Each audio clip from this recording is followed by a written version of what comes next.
The purpose of the video is really to show Dev how you can destroy these narratives with your own presence on your social media by putting it in your own words. I know your father is doing that, and he did an excellent job by switching the pillow-fisted narrative, Debo. And that's what I'm saying. The power is there. It's just sometimes it might need to come from the source.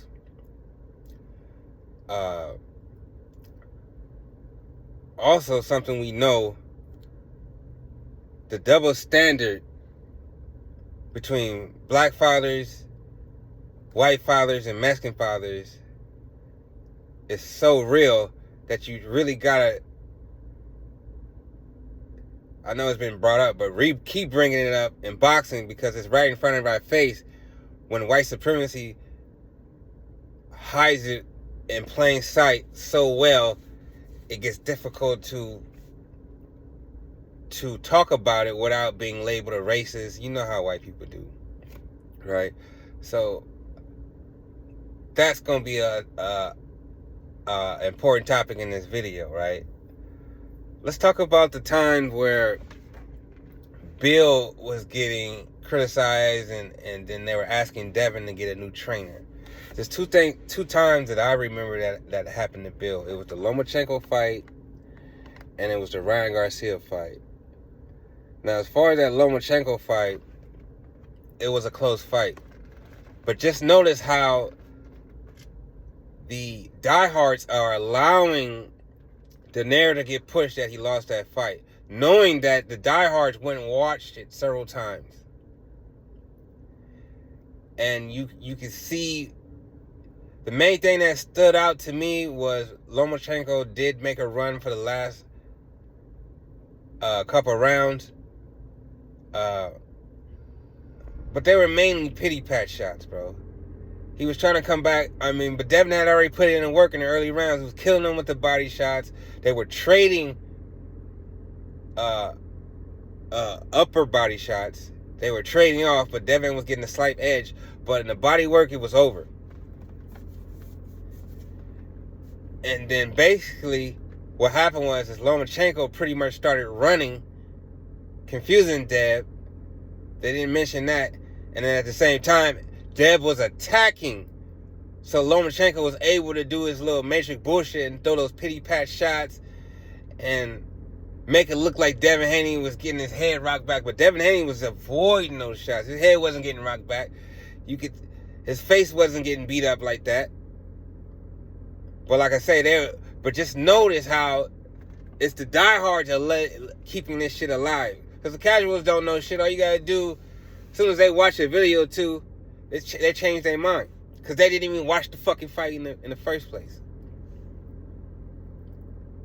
So, that shows you the diehards are a piece of shit. Am I right? Isn't that proof that the diehards are a piece of shit? Right?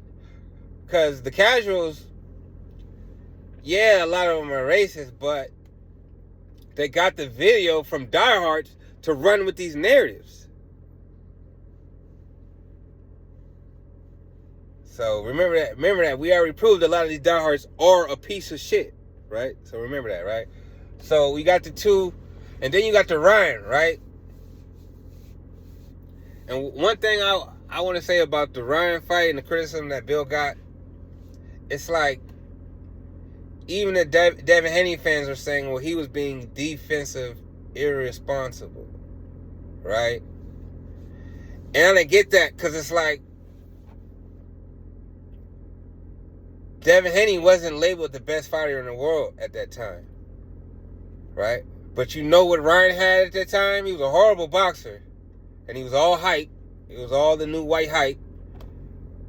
Shit that people who are a piece of shit do, right? Because his hype was, he was nobody, right? But what he did have on his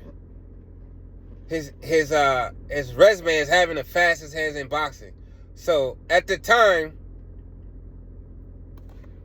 he had that, and Devin didn't have anything. Devin had the best jab in boxing. That's the label Devin had. So Ryan had the known fastest hand in boxing, right? Just like Shakur was known to be the most defensive fighter in boxing. He wasn't labeled the best boxer. He already had that under his belt. So when Ryan came in on Osterring, and he came in overweight, and he's hitting with that left hook, I'm saying the fastest hand, but really he got the fastest left hook in boxing. So it's like, so when the Devin Haney fans were saying, well, he was just being defensive, irresponsible, he needs to work on his game, right? It's like, so you couldn't even give, like, it didn't cross your mind that, okay, well, Ryan had the fastest hands in boxing.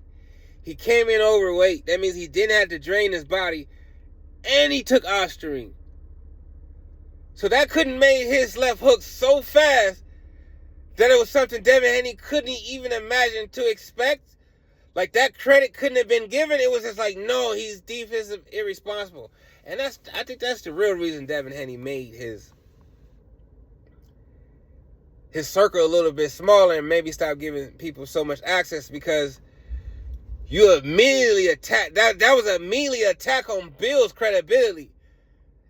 The Osterring was enough. The Osterring wasn't enough to say, okay, well, we're not gonna just say that that's something that Bill could, for some reason, didn't, or Devin. You know what I'm saying? That was just a shot at his armor, even though at the time him and Shakur was like neck and neck of being the #1 defensive boxer. You don't think that would have just, you don't think, like, if you was a hater, I could see you doing that because you was able to take a jab at Bill, even though if the Osterring wasn't, if he would have came in on the weight and the Osterring wasn't there, you know it would have been a different outcome. But no, you chopped it up as Devin just being defensive responsible. Not the fact that he's sitting in front of a superhuman. The fact that he had the fastest hands in boxing, that's the same as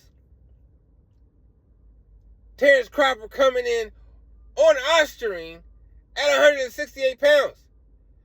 Because he's the best boxer in the world, and he came in Osterring. The fact that Ryan had the fastest left hook or the fastest hands in boxing, and he came in Osterring, you immediately attacked a coach that was completely flawless after that. Completely flawless. You chopped it up as being defensive responsible. To me, that's a little haters. And I could be wrong. I'm not a boxer. But, yeah, that's no difference. That's no difference. These motherfuckers swear they got so much integrity. And I respect these guys to the fullest. Blue. But, that's the same as saying, like, okay, it's your first loss. You're going to switch coaches. That's the same fucking shit, bro. It's the same shit. But I digress, right? So, Bill said some statements. Oh, he died. He got criticized for that. Ryan Garcia and even people like Teofimo, they got exposed as racist. They didn't give that criticism that Bill got for saying that statement. Oh, if he dies, he dies. Even though Teofimo said he wanted to kill somebody. Nothing. We know Tyson Fury be beating up his wife, and you know these white boxers getting caught raping people and shit. Nothing happened to them. They never compared you to their piece of shit upbringing. Never look at their dad sideways. That doesn't happen in our culture. And I want you to take notice of this, because that's how it is in real life. And as much as we like them, it's not a Mexican or white or Asian that's going to even bring that to the forefront. Yeah, you might get one or two online, but what about the people that matter with the power? The Max Kellermans, the Turkey Al-Sheiks, the Mitchell Versace, whatever. They can say this shit. What I'm saying, these people are just, they don't just act like a piece of shit. They are a piece of shit. Because for you not to show that type of compassion or decency for a group of people that you pay to watch, what the fuck do you call that? Imagine if Devin Haney got on the social media and talked like this. They would shut it down immediately. But imagine if Terrence Crawford would have got on social media and then just throw that shit on the rug that you got pulled out on your car by gunpoint in your fucking city or your state, where you from. Imagine if you would have brought that problem, because it's a consistent problem, but you decide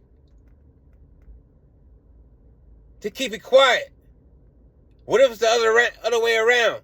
But see, because there's an agenda getting pushed by these motherfuckers, and we got to bring up the coolness, because he'll get on the Aiden Ross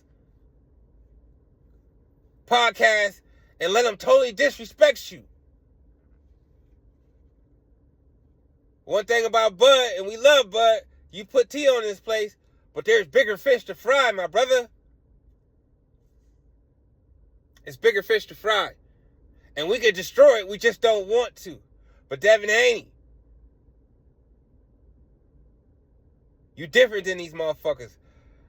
I mean, at this point, I'm gonna say you be falling back on the cooning and all that shit, because Bill makes it easy for you. You probably be doing the same shit that Shakun and Terrence be doing, unknowingly. Hopefully. But, bro, you can get on your social media and start killing these narratives, bro. Because at the end of the day, they're going to try their best to stop you. With your people fully behind you, or without your people fully behind you. They prefer with your people without fully behind you. Let's change the game. I'm out.